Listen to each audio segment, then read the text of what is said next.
Goeiemôre almal, wees gegroet in die wonderlike naam van Jesus op hierdie geseënde maandagooggend.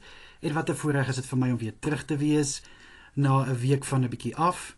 Nie dat ek dit gekies het nie, maar ongelukkig my gesondheid het vir my besluit, maar ek voel daarom heelwat beter. Baie dankie vir almal wat aan my gedink het.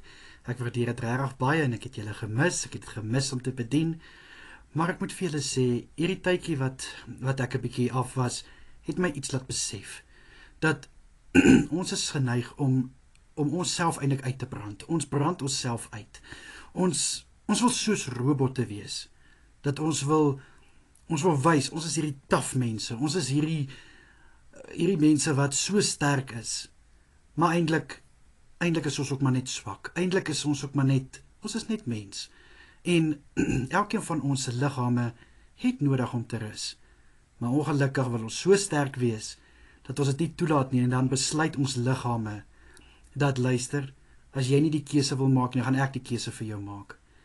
En ek moet sê, dit het my goed gedoen, want ek voel verfris, ek voel versterk, en ek voel nou meer as ooit opgewonde om vir julle te kan bedien met 'n woord. Maar ek wil net vandag vir jou sê, dat as jy op 'n punt is wat jy voel, luister, ek het nou rus nodig, moenie huiwer nie, rus. Jy mag ook rus. God het ook gerus. Ek meen, God sê vir ons in Genesis, toe hy klaar die aarde geskaap het, die 7de dag het God gerus. Nou, hoekom sal God sê dat, jy weet, hy het gerus, maar hy wil nie hê ons moet rus nie?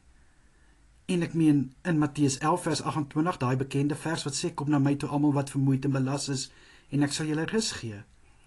God wil hê, jy moet ook verfris word, kind van God.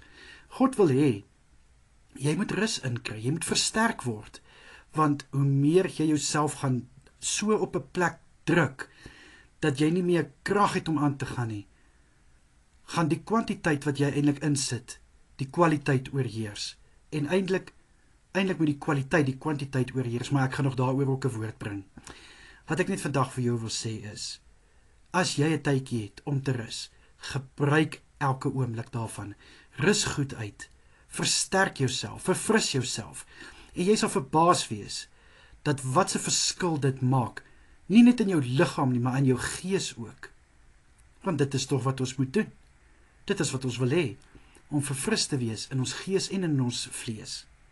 Ek hoop hierdie woord raak jou aan en bemoedig jou wat uitgeput voel, om net by God te kom rus vind, om bietjie te kom afskakel, en sommer net kalmte te ervaar.